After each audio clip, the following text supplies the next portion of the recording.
Hello and welcome to Alchemy Radio, where our only demand is that you keep an open mind. Thank you for tuning in, and hopefully you enjoy the show and variety of eye-opening guests we bring to you on a regular basis. We're about to undergo a number of exciting changes at Alchemy, as I mentioned last week, including increasing our output to air weekly. We're currently free, completely non-profit, and available on demand from www.alchemyradio.net and iTunes, and our listenership is increasing daily. However, as the show rapidly increases in popularity, so do costs, most specifically hosting and bandwidth costs, and it's becoming more and more expensive to prepare, produce and host the show, so your help is needed. We rely on donations to keep the show in its current free and advertising-free format, and indeed are extremely grateful for any help you can offer. We put no fixed cost on your donations, and every little helps. So, for example, if you could spare even the price of a cup of coffee every month, this would go a long way towards keeping us afloat. Our donate button is on the website, and your support and assistance is hugely appreciated. Also, check out our new Twitter account, www.twitter.com/Alchemy Radio. Get following and interacting with us, and all your feedback, guest suggestions and other input is extremely welcome.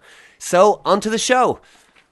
Our guest today is Neil Kramer. Neil is a British philosopher and teacher specialising in the fields of consciousness, metaphysics and mysticism. Neil has made a lifelong independent study of philosophy, mystical traditions, religion and esoteric world history. He shares his path of transformation and empowerment in writings, recordings, interviews and lectures, as well as giving personal consultations and group workshops.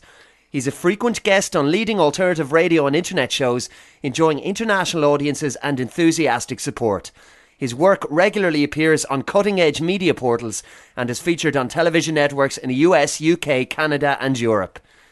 Neil speaks on many fascinating subjects and is renowned for his unique blend of lucidity, empowerment and authenticity. He divides his time between Oregon, Washington and New York. And Neil's latest book, The Unfoldment, is in bookstores now. Neil, you're very welcome to Alchemy Radio. How are you? Very good, John. Very good indeed. Thanks for inviting me on your show. Well, it's a great pleasure. We had one or two false starts, and it's great to finally have found a mutual time, because I read your book, The Unfoldment, about a year ago, and I've reread it and reread it and reread it, and it's one of my favourite books, I would say, of all time. And we're not just going to talk about your book, but a huge amount of what we will speak about will be pertaining to your book and the knowledge contained therein. But before we get into that, Neil, let's just, for those of the listeners who mightn't have read the book or who mightn't know of you at all, tell us how you got from where you were in, I suppose, a spiritual or an esoteric sense to where you are now. Well, like everybody else, I was in the normal mainstream world, doing things and earning a living and working in a regular mainstream job in the software industry. But I'd always maintained a passion and a fascination for philosophy and mysticism, the occult, for esoteric world history and all these kind of wonderful things. And gradually, in my pursuit of those things and in my study of them, I realized that there was a renewed interest in those subject matters, because the explanations and descriptions of what the world is and how it works and why are things wrong and why do bad things happen to good people, all those kind of classic questions weren't sufficiently being answered in the mainstream. Religion wasn't doing it, science wasn't doing it, the government weren't doing it. So for really, since my teenage years, I've spent as much time as possible living as a philosopher. Now, that's a very strange way to earn a living, because unless you go to a university and cloister yourself in academia and, you essentially being a scholar within that paradigm, living as a philosopher, you might as well live as a tramp, because it's the same thing, really. You wander around a lot, you have no money, and you contemplate the universe, right? So it's a very classical, strange, or I would say shamanic path, really. But I have, strove to make that a reality. And fortunately, as the years have gone by, more and more people have demonstrated that it's something they want in their life. And so I write books about this, I do presentations, I give workshops, I'm doing one in a couple of weeks, and I consult I am a consulting philosopher, so people will engage me to discuss crossroads in their lives, big questions they have, issues, challenges, dilemmas, but not as a counsellor, not as a shrink or a psychiatrist, although there's always issues like that, but as someone who is a metaphysician, somebody who's looking at the roots of life, not just the symptoms of things and the flowers on the end of the trees, but actually the roots of the thing. And more people are unsatisfied with normal culture, normal music, normal art, normal television, normal movies. They're not satisfied with it. They're looking for something deeper. And philosophy is at the very heart of human culture. So I'm just really promoting it back front and center again. Fascinating. And it must have been a huge change for you, because if you were entrenched in the mainstream, if you like, to go from that to the tramp-like existence, to use your term, must have been a pretty major shock to the system. Yeah, it is, because you consider the shift from having a very comfortable job with a great salary and car and house and all the nice bits and pieces that go with it. And I sort of knew that if I pursued that path, I would, it would gradually get a bit better and I'd have more stuff and more time. But in my own personal case, and this is for everybody to decide for themselves, but in my own personal case, I realized that one of the central cons of the mainstream paradigm is to postpone life until later. So the idea is that you start actually doing stuff with freedom when you're 60, 65, 70. Yeah. And I wasn't satisfied with that. I thought I don't think that's right. In fact, I think it's against human nature. I think it opposes natural human discovery, which is one of the most exciting and important things we have on this planet, discovery. And discovery is squashed and suppressed in the mainstream world.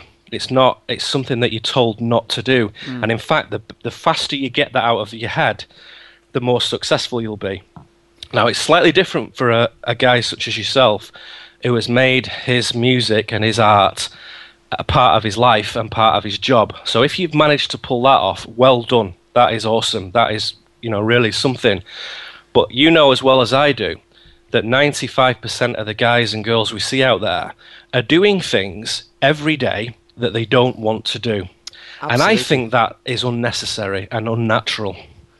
I couldn't agree more, and I must say, even though I am lucky enough to have a job that or a hobby that pays a living, even within that, there are constraints, and I suppose the higher up the ladder you get, the more obvious they become. And the music industry is just a hotbed of restriction and occult happenings, and it's just amazing as I've progressed in that regard, the amount of stuff I've seen and how open my eyes have become to it all. And it's one of the reasons I started Alchemy Radio in the first place, was because I noticed that there was a crossover between a lot of the knowledge that I was thirsting for, and I suppose I was bringing it into my radio shows and into my music and that kind of thing. And I thought, hang on a minute, I need a more viable outlet for this. I need to do something. And that's why I started with Alchemy Radio. And I've since figured out a couple of different ways of merging the two to a far more satisfying degree for me. But I totally take on board the point you're making. 95% of people are in jobs, or they're doing things or engaged with things that they don't want to be doing.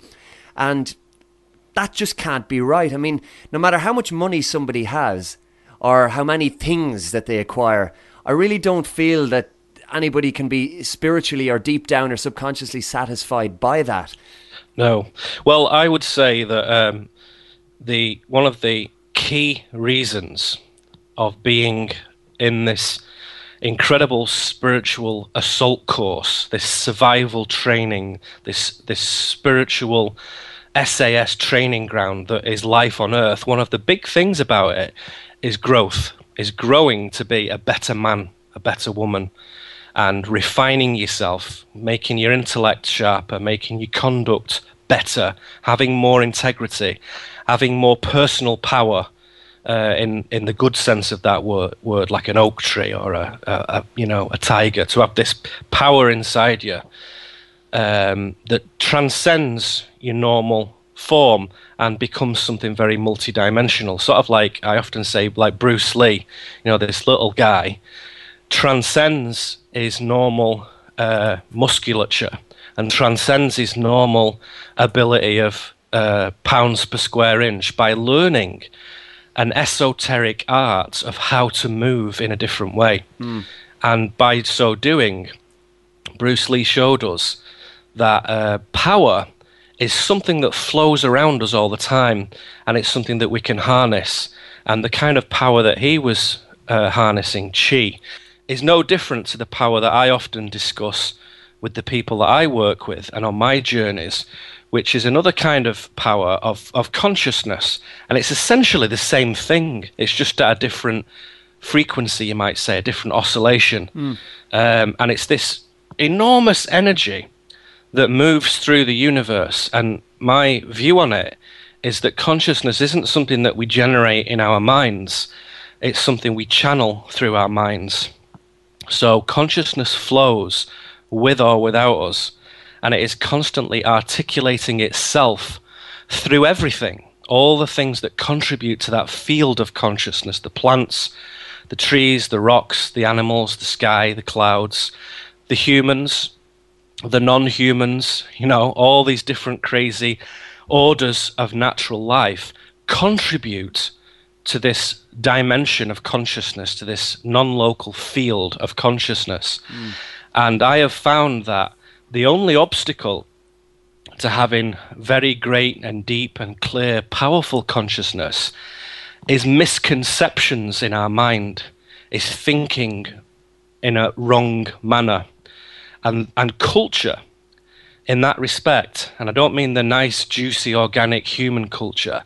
I mean the culture that is put to us by Warner Brothers and Sony and Samsung and Apple, a corporate culture where the movies and the music and the books and the fashions and the objects and the clothes are given to you to say, this is what people are doing, you do it.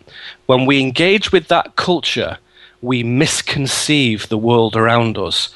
And instead of living in this enormous, exciting, Tolkien-esque universe, which is the true universe, we live instead in this very grey, nuts and bolts world that is a sort of very pale shadow of the real thing. And we only ever glimpse that when we're working, 40, 50 hours a week doing something that we don't want to do. Because your energy is at such a low level that you haven't got the clarity and the focus to actually perceive your own situation. You lose perspective on it. So we end up as like these drone workers. You've either got a suit on or you've got overalls on. You're either in the office or you're under somebody's kitchen sink. And those are the two options in life. Do one or the other, and that's it. And one of the foundational things that I put forward in my work is that the opportunities that we generate in our life for resources and how we spend our time and where we live and who we spend our time with, the things that define the quality of our life and the happiness of our life, those things are entirely a reflection of your state of mind. So if you can change the way you think, you can change your outside circumstances, not in some distant, slow, cause and effect way, but in a very immediate, magical way. So my proposition to people is that the external world is a very, very literal mirror of what's going on inside your head. And as such, your life itself can be used as the instrument for your own transformation, which means initially you're going to have to accept that a lot of the difficult, rubbish, irksome things in your life are a reflection of you. They're not outside adversaries trying to do you harm or bring you misfortune. It's you tripping yourself up, tying your own shoelaces together. So there's a brutal honesty required for my work, which means, accepting your own vulnerabilities, essentially.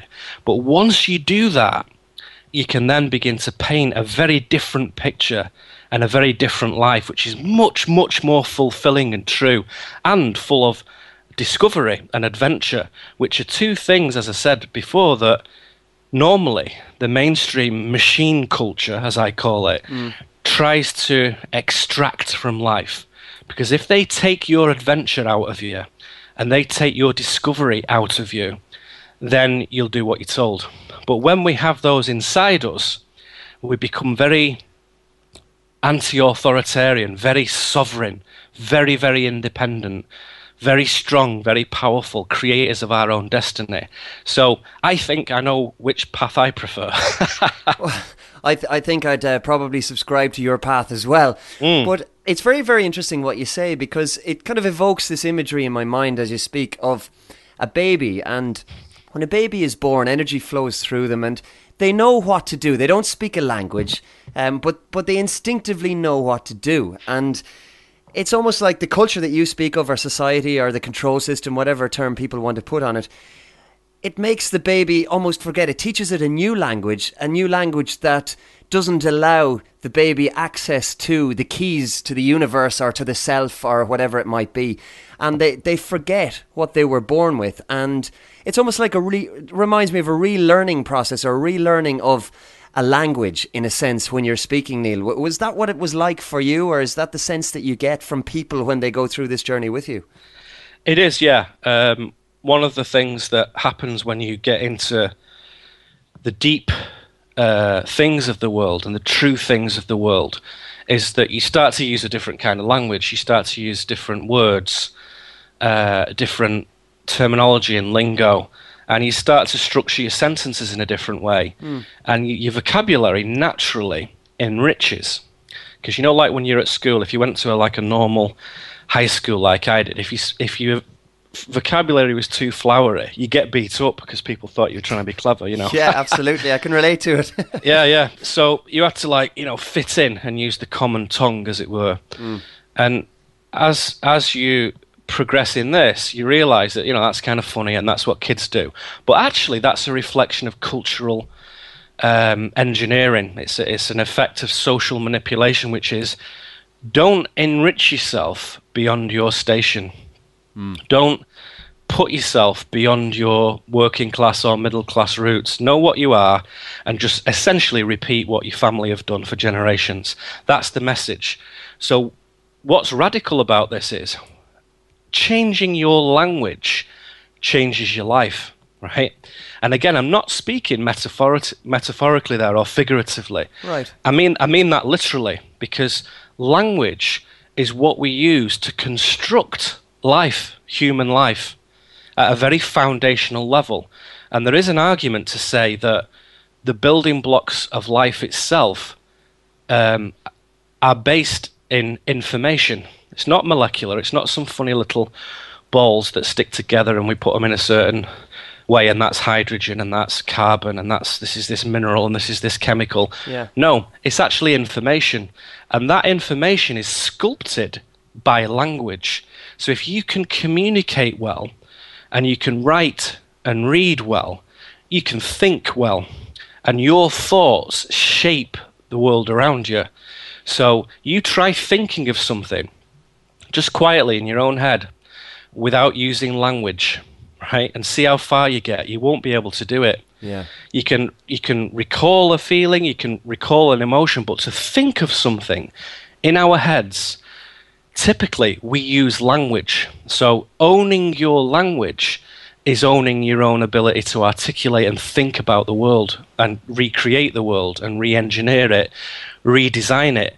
If your language is given to you by David Cameron or Barack Obama or Angela Merkel or whoever, Francois Hollande or whatever, you're going to struggle, because that language that comes down through the institutions of government and control is designed to set you up as a worker. And the reward for the worker is currency, is the ability to exchange currency for luxury goods. That's the only reason people work. pay the bills, and get some luxury goods which may provide some respite and relief and a little bit of pleasure now and again. But as for the discovery and the growth, where is it? There isn't any. So language is radical, and that's why there's such a determined effort by the corporations to grasp the internet and have Facebook and Twitter and Google and whatnot as the main portals for the internet, because when you do that, your language is being manipulated. Yeah. And that's inorganic, it's unnatural, and it disempowers us. So even using this vast, global library of the internet, if you don't think about it, the sort of index cards, if you like, the categorization of what's in that library is provided for you by Google and Facebook and the likes, and everyone else, Twitter and StumbleUpon and everything. If that's your only reference point, again, you collapse down this fantastic spectrum of excellence, which is all human knowledge, into very small categories of essentially corporate culture. So language couldn't be more important to take hold of and to start to use, the way you like it, the way you want to do it for yourself, not as some bizarre academic or scholar, do that if you want, but just to have the words to put around something, to propose an idea to yourself or to your best friend, or to think about what you've seen, or to describe what's wrong with your community or your society, and to envision how it could be better. You need language for that. You need it. And if we don't have it, what tends to happen is we gravitate to those who do have it.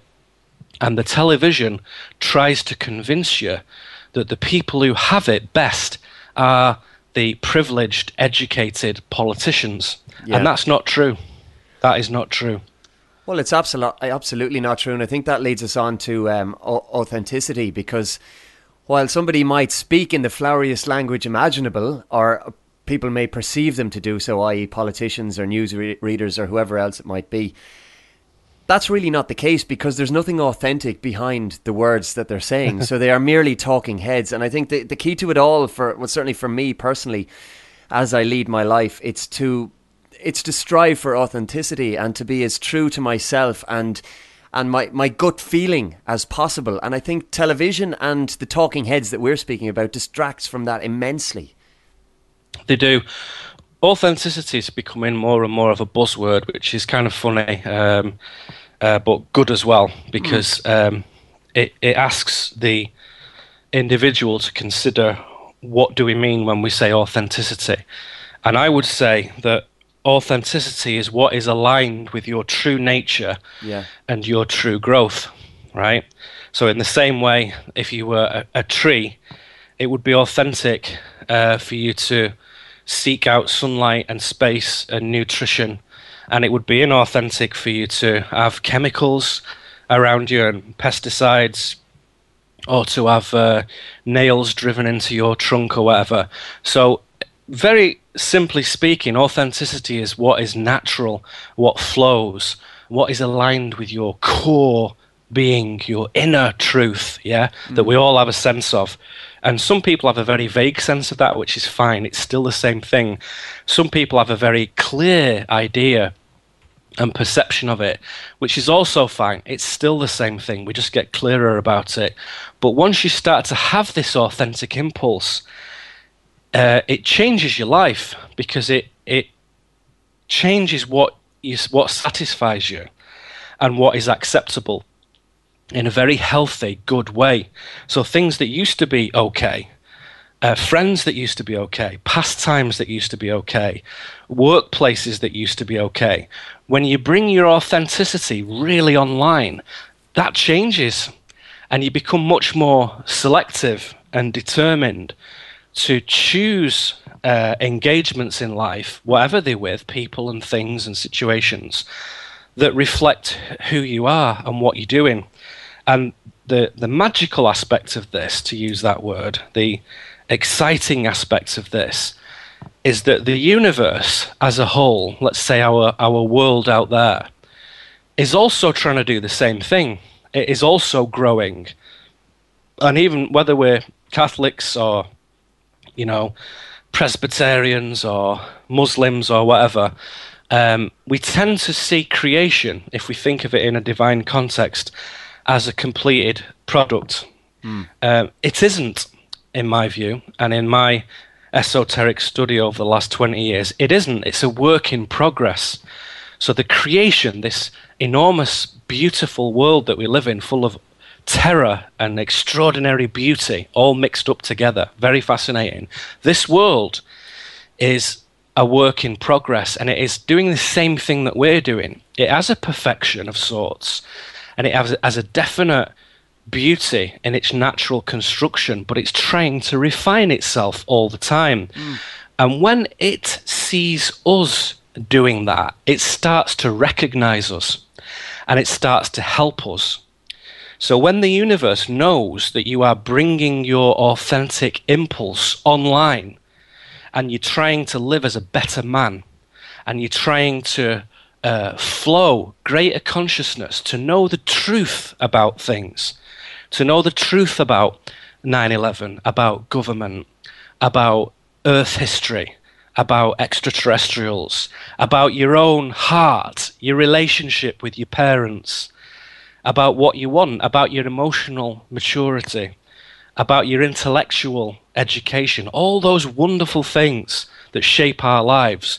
When the universe sees that you're taking that seriously, it recognizes you, it acknowledges you, and it starts to assist you, and it starts to essentially throw you synchronicities, lucky breaks, happy coincidences, if you like. And it aids your path by saying, this is the book you need to read next. This is the person you need to read. This is the woman you're going to fall in love with. This is a journey that you're going to go on. And I will provide these things for you. So the universe's provision, its ability to give us the things that we need, is rapidly accelerated in accordance with how authentic you are in your life. And it's amazing because when I was growing up, one phrase that I never understood was you make your own luck. And over the last, I suppose, 5 or 10 years, it's something that has made more and more sense to me. And it's totally in line with what you've just been talking about, Neil, because if we can get ourselves in line with our own truth, our own authenticity, well, then the luck comes to us. It's provided by the universe, or whatever term people want to put on it. Some people call it God, or whatever they want to call it. It's provided for us. And I've noticed that in my own life as things have gone on, be it career related or to do with personal relationships or anything like that. It's been fascinating to observe. And it's also been difficult at times, because one thing from my own personal experience, and maybe you can shed some light on this with regard to your own, is that it becomes extremely hard to relate to people. I think you touched on it. To relate to people who you would have always got on extremely well with or been really good friends. There's almost like a drift from one peer group to another, or you're searching for another because things have just changed, and what's important to, or what was important to you, is no longer important. And there's just this schism almost in your life, which I think is reflected throughout humanity. And is that something that you'd see repeated? Yeah. Yeah, absolutely. That is one of the great gifts of the spiritual journey, in that the truth of situations are increasingly revealed to you. The truth becomes this transparent entity, this phenomena that is throughout your life. And sometimes, it's a wonderful thing. And you go, right, now I'm finally starting to grasp the truth, the real virtue of a situation or an event or something. But when it comes to people and interpersonal relationships, it can be very challenging, because, as you say, it essentially means that some things that used to be okay are not anymore. And there's a funny scene in the Lord of the Rings book. It's on my mind recently, this, because I just watched one of the movies the other day. But these 4 hobbits, what's his name, Sam, and Merry and Pippin and all the rest of them, and Frodo. They used to go to this pub, didn't they, locally in the village, and they'd go there and have a great time, and they'd drink beer and they'd sing and dance, and it was wonderful, and it was the highlight of the week, really. And they did this for years and years and years, and go to this place and see all the friends and talk to everybody. And it was wonderful. It was wonderful. It was just a fantastic way to spend an evening. Yeah. And then, obviously, they go on this epic quest through this land of Middle-earth, based on England and Switzerland and Scandinavia. And they go through these enormous revelations of life and death situations. They see magic, they see other beings, other lands, other cultures. They see what is untrue, and they see what is true. And it changes them, it shapes them, it creates a new vessel for their consciousness. And there's a scene in the book and in the movie where years later, after all these adventures that they have and all these great, vast spiritual growth, they come back and they go to that same pub, and they just sort of sat there with the little tankards of beer, just looking at each other across the table, thinking, this isn't enough anymore. This isn't fun anymore. It's okay. We love these guys. This is all right. There's nothing, no judgment, no snobbery, there's nothing like that. But it doesn't provide what it used to, because their consciousness has radically changed. So they just walk out and they leave, and indeed, go on to other things, some of them. And it's rather like that, in that it is an adventure, being a metaphysical person, having a mystical impulse to investigate the world, having a philosophical perspective. It changes who you are at a very primary level, to the extent that when you look back, say, a few years ago, at yourself, you're looking back really at a distant cousin. It's not really you anymore. And although we can relate to that person, the experiences that they had and the events that occurred around them no longer touch you in the same way, because that consciousness is radically different. I said to somebody recently, they'd gone to a school reunion I live in the States now, but back in England, and they said, oh yeah, I went back to this high school, used to be a grammar school in Manchester, and they went there, and there's all these people, and he said, I was talking to this person, and they was like, oh yeah, we saw Dave the other day, and he hadn't changed a bit. He was exactly the same, physically the same. He liked the same music, he did the same stuff, he was football twice a week, he did this, he did that, everything was exactly the same. How lovely. And my friend said, what an enormous disaster that is. Yeah. to say that 40 years later, the guy hadn't evolved, he hadn't changed, there was no transformation, no revelations, no epiphanies, no spiritual enrichment, no discovery. I mean, he was a lovely guy, don't get me wrong, a lovely guy, nothing wrong with him at all, but there had been no change. And that's what happens when you don't think. If you don't think, you don't propose new realities, then you will assume the default pattern, which is what your parents did and what their parents did and what the people in your community do. That's what you'll do as well. And your life on paper, if you had a little Wikipedia entry for yourself, would look rather the same as everybody else's.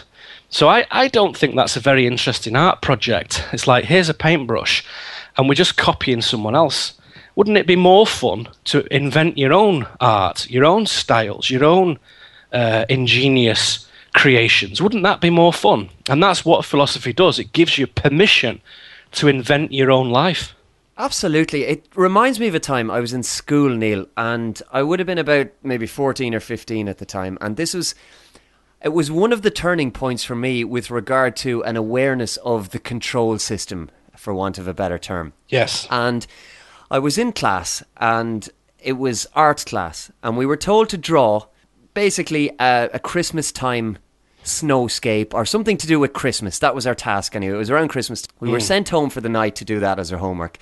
So I came back into school the next day, and everybody had their pictures of Santa Claus or whatever else, and some of them were amazingly artistic and they could reproduce stuff almost like a photograph.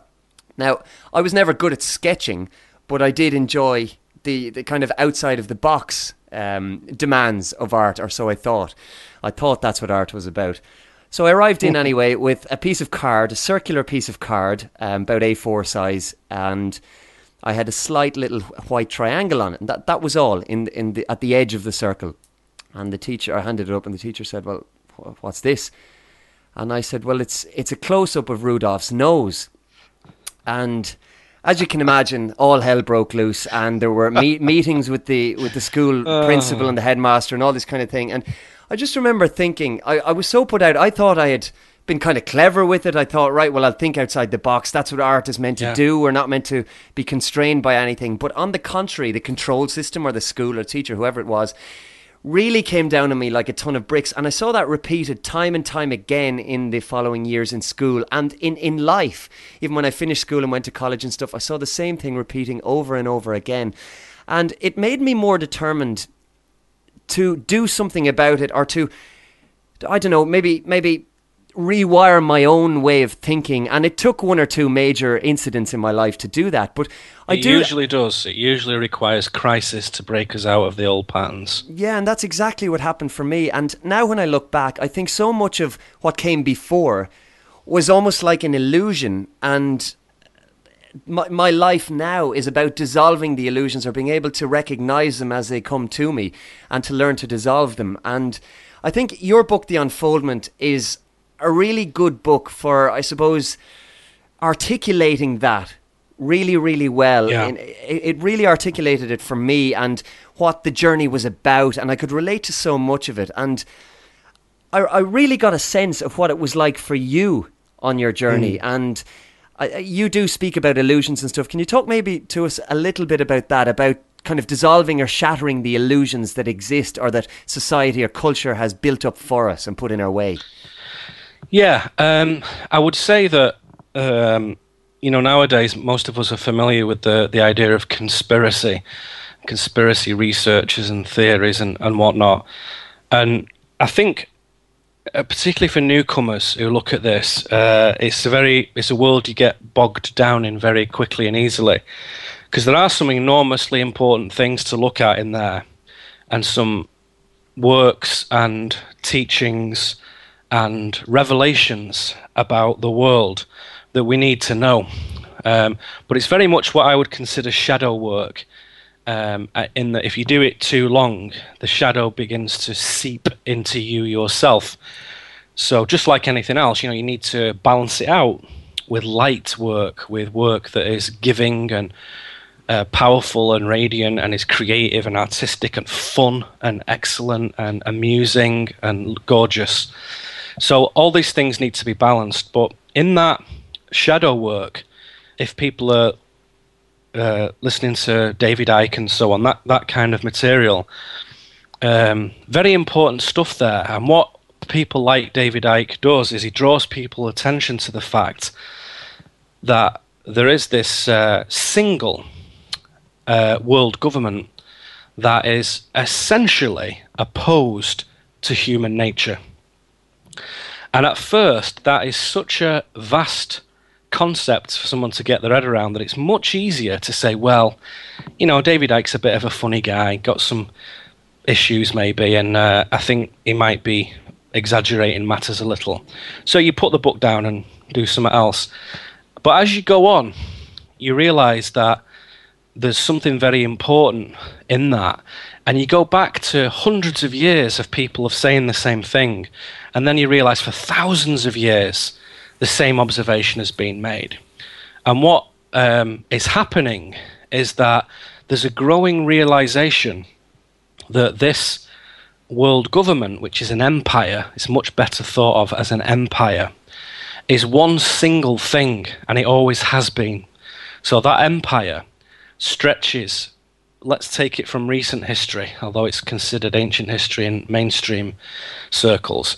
The Egyptian Empire became the Roman Empire, became the British Empire, and that's where we're at still. America are the stormtroopers of that empire. Yeah. Italy is the religion of that empire. Germany is the economy of that empire. The city of London is the economy of that empire.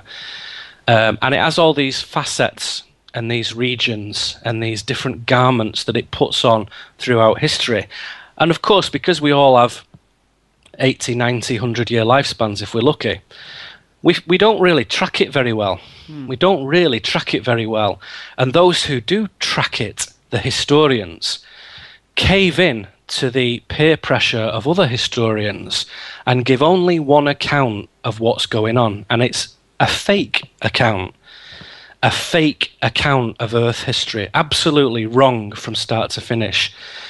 If you go back 400 years into our past, you can't trust anything in the history books beyond that point, which, again, that's a very controversial thing to say, but I have found it increasingly to be the case, and more dramatically so. So although events did happen, cities were created and destroyed, wars did occur, the context of them and the timing of them, the purpose of them, the tone of them, who, what, where, when, is completely different to what's in the history books. And without that history, you don't really have a sense of what's going on. So we have this illusion, this delusion, that there are these nice, free democracies in the West, Britain, Europe, America, who are attempting to make the world a better place.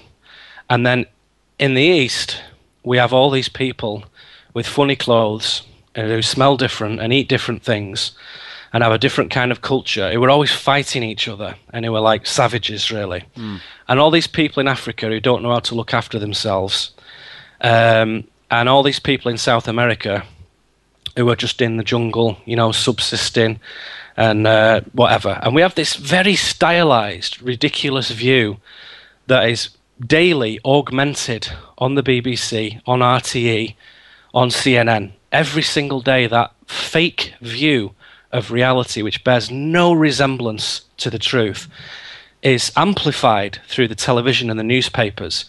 And I'm privileged in that I've created a situation where I have been able to travel a lot, synchronistically, not with millions of dollars, but with a true heart and with growth. So the universe has supported me in my travels, and I've traveled widely, particularly in the last 5 years. Right.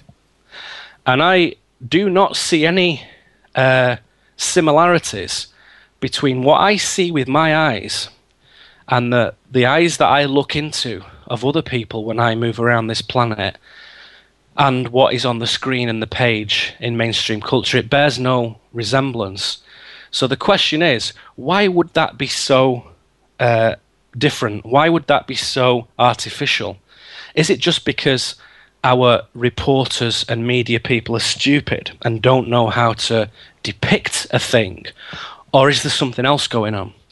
And that question has to be answered by the individual. I would propose to people that there is something else going on, which is television and the newspapers, the printing press, have been sequestered to be put in the hands of just like 2 or 3 organizations, which, you know, look on the internet, look at the current state of the movie and the newspaper and the media industry, and there's just a handful of organizations who own the lot. Yeah. So those people could very easily all sit in one room and decide what to do and what to put forward, what to raise up the headlines and what to put down the headlines very easily. And they do. That's exactly what they do. They regularly meet in private, although it's not that private because we know about it, but they regularly meet confidentially to discuss these things.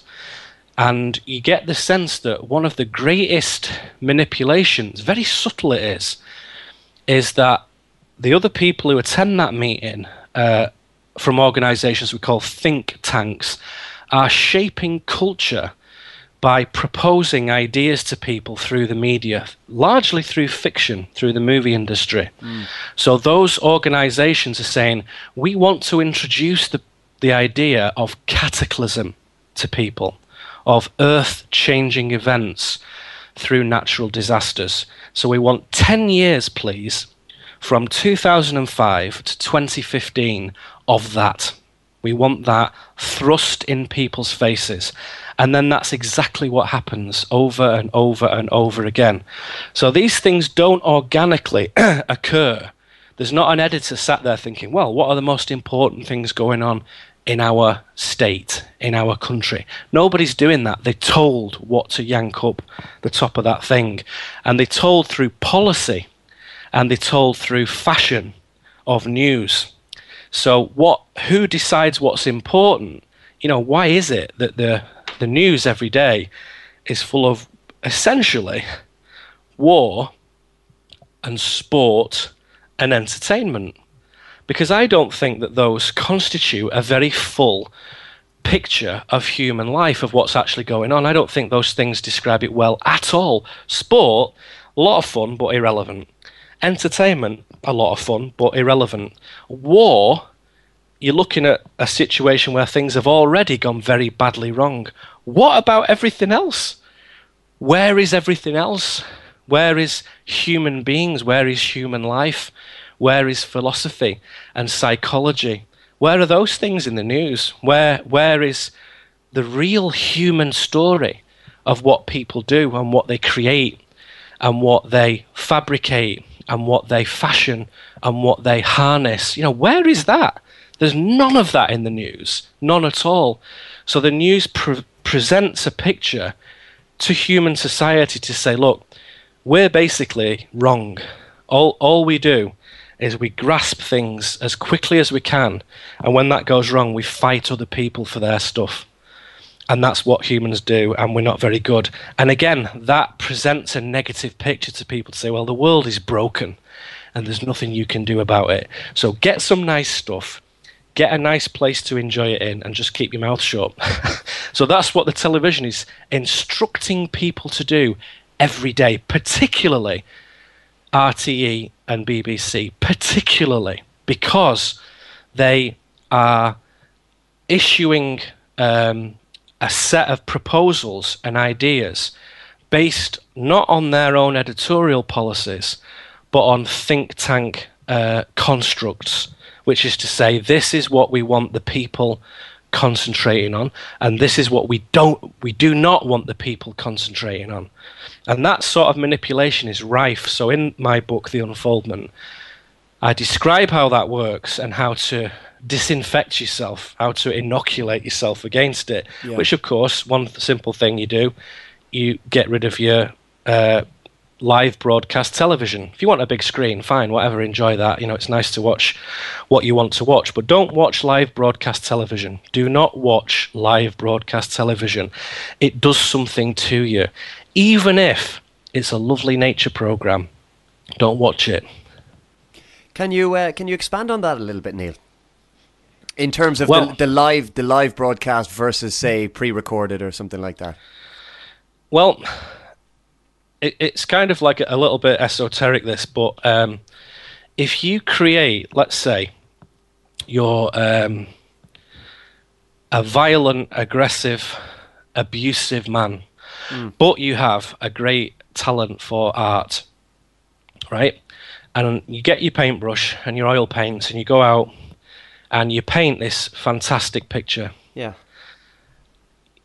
Your violence and your aggression and your exploitative mental nature are in that painting, right?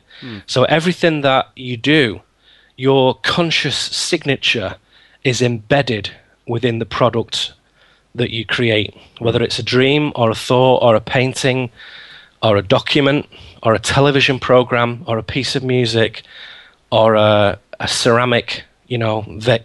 I was going to say vase then. Vase. Yeah. Whatever you do, it's embedded within that thing. So it's a little bit like saying, 20 years ago, nobody gave a monkeys about eating, battery farmed chickens, did they? You got a chicken, it was cheap. No one cared that it was in a cage, you just ate it. Nowadays, people are onto the idea that a happy chicken means good food, right? And an unhappy chicken means bad food. And there's some sort of energetic signature in that animal that translates to its very flesh. And I think people understand that now. Yeah. There's no difference, none at all, between that and the television. None at all. So when it comes through a conduit that is harnessed by an organization who oppose human nature, everything that goes through that conduit is tainted with that energy signature. So this is a little bit esoteric, I appreciate that. But to me, it's absolutely no different than if you were saying, well, if I'm going to drink water, what I really want is, crystal clear, naturally filtered mountain stream water. We have one of those near us. It's absolutely the best water you've ever tasted. Yeah. And then when you go back and have tap water, even though ours is not fluoridated, which is fantastic here in Portland, Oregon. Look at you. It doesn't, I know, it doesn't taste the same. It's different. And you start to realize that once you're exposed to impurity for a long time, you become immune to it. So it's like, a very long story, very short. A normal guy who I came across on my travels used to watch all the television, all the shows, all the cop shows, all the crime shows, loved all that stuff. And then, for whatever reason, they didn't have a TV for a year. He came back to it and he was horrified by the level of violence that was on the television, because in that interim period of not having one, he'd resensitized himself to human nature. And then when he saw the level of depravity and perversion on the screen, I mean, he's a broad-minded guy like me. He's seen a lot of stuff in the world. He's not like just some little cotton wool adventurer. He'd really seen some things, but his mind had resensitized to it. And he said, you know what? He said, I'm going to get rid of it again, because I don't see what I'm gaining by watching and doing this. I don't want to do it. And there's something he said, and he doesn't. We don't talk about the same issues that I usually do with people. He's not in that sphere for his own choices. But he said, there's something in the live broadcast. There's something in the live broadcast. I can feel it. And I said, I think you're right. I said, we won't go into that right now, but you are right. So if you do like your nature programs or your, art history programs or whatever, two things that I like, for example, I'll get it on disc or, as computer files that somebody gives me or whatever on a hard drive. Yeah. And that's how I'll watch them. But watching live broadcast is a very peculiar thing that has an effect on one's mind. And I would say it's not very good. Well, what you say makes a lot of sense, because on last week's Alchemy Radio, David Icke was on speaking about energies and energetic fields. And one thing that he mentioned that has just sprung to mind as you were speaking, Neil, is that around the time of 9/11, all the instrumentation that's used to, I suppose, track and graph electromagnetic frequencies and the vibrational field of the Earth, there was a spike on 9/11 because so many people were affected through the media, because let's face it, most people weren't in New York on that day, yet the whole world was massively affected by the events that happened, relayed through the media. And I think what you've described is pretty much exactly the same thing. So to me, it makes total sense, and I think it will to a lot of people. I know sometimes when I watch, you mentioned RTE a couple of times, which is the state broadcaster here in Ireland. And quite often when I'd watch a live broadcast, I don't actually have a TV myself, but if I'm in somebody else's house and it's on or whatever. Yeah, sure, I feel quite uncomfortable, and I think it's because I haven't been exposed. Growing up, I never had any problem with television, and it was always, I don't know, a means of escapism, and it was just watched because everybody watched it. But the less I've been exposed to TV over the last 5 or 6 years, the more I've noticed that when I am plonked in front of it, the more agitated I get. There's a sense that something doesn't feel exactly right. And there is. It's almost like, I'll tell you a very clear example of it, which is as an esoteric route, but as a very simple, solid, concrete demonstration in reality. in English television, British television, if you watch a show, let's say a nature show or a cooking show, you think, well, that's pretty harmless. You know, what's the problem with that? Or a soap opera or something. Well, I don't know. That's pretty dangerous, actually. Let's stick with a cooking program, right? Yeah. So I'm watching, you know, Hugh Fernley Whittingstall in his real cottage in England, doing some stuff, you know, rearing animals naturally, telling us about how to properly grow tomatoes and potatoes and whatnot. And I can enjoy that for half an hour, really enjoy that. In the States, I've been here for a few years now. I live here, I love it, it's fantastic. But the television here is unwatchable for one major reason, in that they cut every scene, every camera angle, every second or two. So the camera doesn't stay in one position on one subject for more than a couple of seconds. And if you just sit back and just kind of blur your eyes and don't focus on what you're looking at, just the actual cutting, you know what I mean, the editing, Yeah. you realise that it's slicing every single shot. You know, they won't just have a camera on a pan of, you know, frying potatoes. They'll have like, they'll go different angle, guy's face, pan, different angle, around the other side of the kitchen, blur, zoom in, zoom out, pan left, zoom out. And it's destroying the mind's ability to focus, because that is programming the mind to say, don't focus on anything, we'll show you what to do. Don't you decide what to look at and how to consider it. You don't have time. We'll cut it so fast that the narrative isn't delivered by you in your own contemplation. We'll deliver it to you. So if you don't allow somebody to stand still long enough, they can't formulate their own thoughts. What they'll do is accept what you tell them. And that's what's happening on television. So it's not the content as such, it's the style that producers and funders demand, which is very fast cutting. And nearly every single program, like I went to get the car serviced the other day. This is the only time I see television apart from hotels. Yeah. And they had a little waiting room there. And he said, oh yeah, it'll just be, 45 minutes, Mr. Kramer. Just have a coffee in our waiting room. I said, oh, great, yeah, all right. So I went and sat in there, and they had this show on, and there was no one else in there, and I had the remote, and it was awful, so I turned it over. And I must have flipped through, seriously, at least 200 channels over that time as an experiment. And not one of them had the camera resting on a particular subject matter, a particular scene, object, person, camera angle for more than about 2 seconds. And that destroys the brain's ability to concentrate. Yeah. So watching television physically changes your brain structure, because as you stop using those neural pathways, energetically and chemically they atrophy.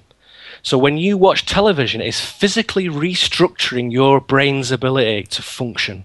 So, for anybody who's listening to us now, Neil, and they're thinking, well, what are the lads talking about? For God's sake, I love watching a bit of television and I love the X Factor, whatever it might be, a football match. I can't just go out into Tibet on the back of a horse or a donkey and throw my whole life away. Surely there must be some steps. You could do. Well, you could do, of course, and lots of people do. It might not be very nice for other people. Yeah, I think so, and it might be a shock to the system too far for a lot of people. But for the same Johnny and Mary who are sitting listening to us now, and they're thinking that, but they may also be thinking, well, surely there are some practical steps that I can begin my journey with. What advice would you have for them, Neil? I would straight off the bat say, treat media like you treat food, in that the more you consider carefully the nature of the relationship between the food you put in your body and your well-being, the better, right? So we all know that now. So if you eat properly and you consider what it is, what is the vegetables and the proteins and the carbohydrates, and where do they come from, those vegetables and that pork and that, ham or whatever, where do they come from? What is that? Where are they traveling from, and how were they grown?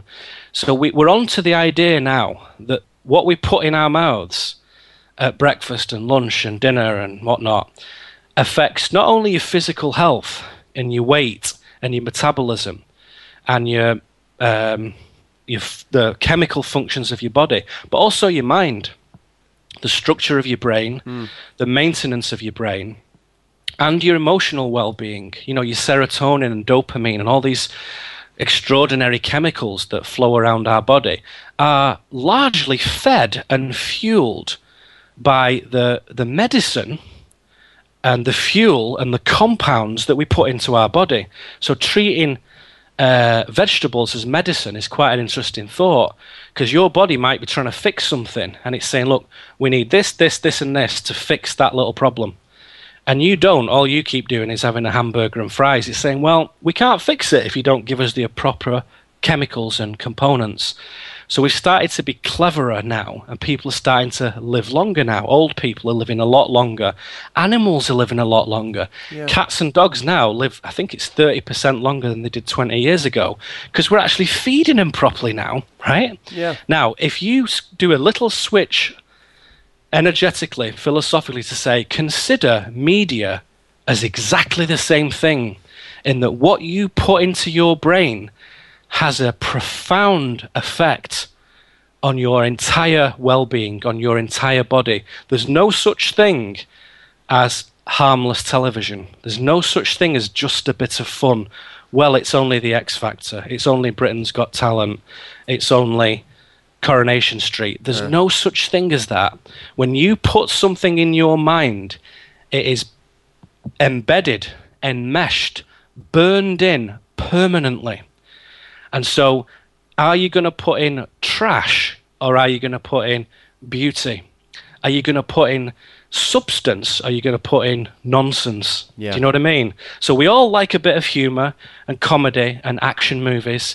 You know, I'll watch old Steven Seagal movies until I fall asleep. Not the best thing in the world. We all have our vices. Yeah, I won't pass judgment there. I know, it's a shocking that I've just lost half the listenership now. But we all have our vices, whatever it is. You know, some of my friends are mad Manchester United, Manchester City, Liverpool fans, whatever. And there's nothing that's ever going to change that. No problem. We all like a bit of entertainment and a bit of rest and relaxation. But in terms of your staple diet, what you're doing most of the time with your media, what are you reading? Are you just buying the newspaper kind of because someone else once did? Are you just watching television while you eat your dinner because kind of that's just something that people do? If you think about it, and if you consider that the ideas and images and sounds and textures that you put into your brain are actually creating a reality for you, then you become more selective in it. Because if your entire mind is filled with somebody else's reality, you don't have a reality. You're just a bit part character. You're just doing a cameo role in someone else's reality. So the little phrase that I use for that is, if you're not creating your own reality, then somebody else is. Someone else is doing it for you. And no greater way is that determined and demonstrated than by people who watch a lot of television. They're living in someone else's reality. It reminds me a little bit of the quote by Kurt Cobain, the lead singer of Nirvana. Wanting to be somebody else is a waste of the person that you are. And it's something that always stuck with me. So many people tend to live their lives vicariously through celebrities or somebody else or television shows, whatever it might be. They do. And that vicariousness is fashionable. You know, the epitome of that, of course, is reality TV, where they don't so much do this anymore. But a few years ago, you know, you'd have Big Brother, and they'd have these streams on television. My girlfriend at the time used to watch them, where it would just be people sat in the house, going to the toilet, eating the dinner, lay on a sofa, reading a magazine, and that was it. Yeah. You were just watching someone else's normal, mundane, day-to-day stuff. And what I'm saying is that, not in an intellectual capacity or a quality capacity, but in an actual physical capacity as a human being, as a sovereign, excellent, amazing, natural soul on this planet, that is cut in half. That is cut in half if you fill your head with the images of other people, because the images in your head actually generate the reality around you. They actually generate it. I mean, that's a big whole story in show in itself. But if you just consider that for a moment, don't think yes or no, just let's imagine that that was the case, that what was in your head generated the world around you. If your head is full of excellent, amazing, strong, genius things that you have chosen to create, to imbibe, to share, to transmit, to learn, to teach, all those things, then that is going to have an effect on your day-to-day existence and your level of happiness and your level of fulfillment, the kind of relationships you have with people, what money you have in the bank, your level of health, everything. It's going to affect everything. So we're not saying that reality is completely illusory. It has a reality here, but it's only one single layer of it, one single story of it. The truth is that reality is very multidimensional. There are many tunnels into it, and we each create one of those tunnels. So when there's a great consensus of reality tunnels, that becomes the presiding reality. So if you persuade 7 billion people to think that you live for 80 years, people will live 80 years. Yeah. If you persuade 7 billion people that you live for 1,000 years, you'll live for 1,000 years.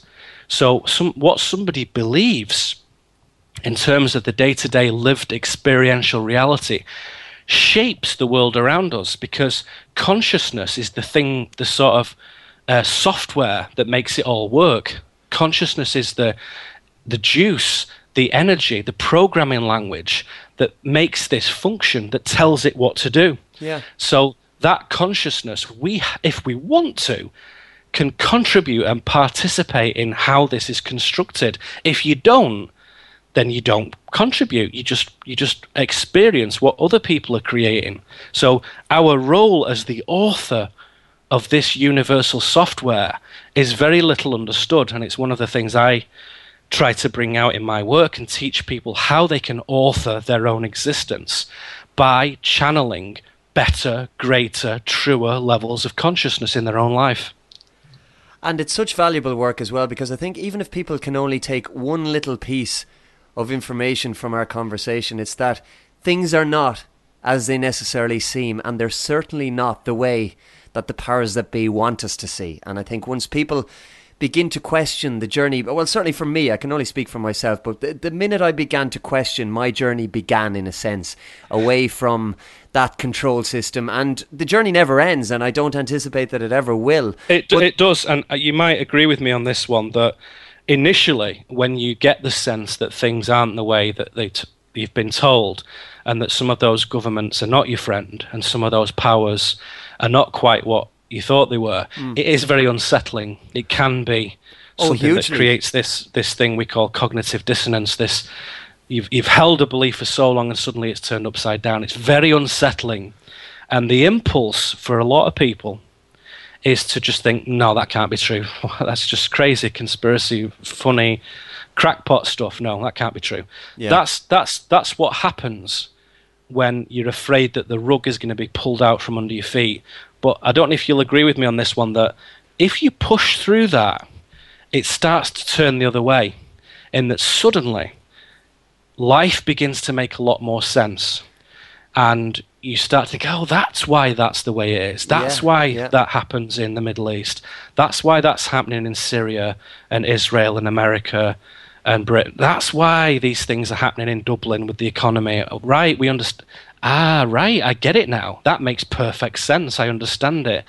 And then you go to the next layer, and the real journey is not just explaining the nuts and bolts and the 3D stuff, but there's an even greater world out there, a greater dimension, with all different orders of magnitude and beings from all different parts of the universe. Yeah. And there's this extraordinary, massive, multi-dimensional world, which we have a very, very important part to play in. And suddenly, as we started off with the conversation, you get this little scent, this taste on your tongue of adventure. And you think, maybe this is an adventure. Maybe this does have a magical element. Maybe there is something sacred about it and something good going on here. And that suddenly starts to take hold of you. And then what was a very unsettling, discomforting realization becomes a revelation, an epiphany, and it gives you an opportunity to permit yourself to start a new perspective in your life, a truer one, where you take yourself seriously as an important entity in the world, not in an arrogant way, not in a vain way, but in terms of your own esteem of yourself, your own worth as a being in the universe. And as I said, when you do that, when you take account of yourself properly, the universe sees you. And if you like, let's use the word, God notices you. Yeah. He says, oh, hang on a second, one of these little guys has woken up. Hello. And suddenly, you can then begin to have a relationship with that divine emanation. And that is a very, very beautiful, sublime experience that completely detonates any fears and any nonsense about the control system. So if you stick with it, push through those antagonistic forces and that sense of unsettlement, suddenly you start to shift gears, and something of valor, shall we say, an old-fashioned word, that valor arises within you, and you have this courage that you didn't know you had, and you begin to tread a different path in life that is not just put forward for you. Do this, do that, go here, go there, and maybe this will happen, maybe that'll happen, and maybe it won't. That nonsense stops, and every single step you take, every single step is yours. Absolutely yours to own, and you can do whatever you want with it. And that's the power that I'm talking about, the power to create your own life. And it's an absolutely magical journey. I'm early days on mine. I'm not as far advanced as you are, but we've got our whole lives to do it, and we can make what we want of these There's lives. no rush. We can go at whatever pace we want. The key thing is to realize it, to embrace it. So wherever we are on it, and we're all in different places, and we never really truly know where anyone else is. Yeah. But if we know ourselves that we've started that journey, and it is a kind of pilgrimage, as our Christian ancestors would call it, it is marvelous, absolutely marvelous, and it's natural. It's the natural human impulse. We're not here to work. That's irrelevant. Nobody's here to work. Nobody wants jobs. What we want is discovery. Life, sharing, music, art, human culture, real food, real communities, real people. And those things come as a byproduct of this path. And we generate it. We can't expect anyone else to do it for us. We have to do it for ourselves. And that is the key to it. It's about self-empowerment and, I suppose, awakening your own unfoldment, to get back to the book. So sure. How can people get the book or more information? Because I know there'll be many chomping at the bit to start to explore their own path. Well, you can go to neilkramer.com, which presumably you'll be able to put a link up on your website. Absolutely, yeah. neilkramer.com is my website, and you can see loads of essays and interviews and stuff on there. You know, there's hundreds of hours of material all in all. There's also my book there, The Unfoldment. You can buy that. It links to various different distributors like Amazon and Barnes and Noble and Borders and Blacks, whoever. Yeah. Most of the major people that you would ordinarily buy books from will carry it. It doesn't really matter to me where you buy it from. It's all kind of the same. But I think most people who have ever come back to me and said, I've read your book, enjoyed it, really enjoyed it, because it really is written from the heart. It really, really, truly is. It's not just a hobby. It's not just something that I think is interesting. It's not just a bit of research. It's something I passionately live and breathe every day and believe in. And it is our birthright, if you like. It is our great virtue and our great power, this immense spiritual, metaphysical, mystical adventure of life.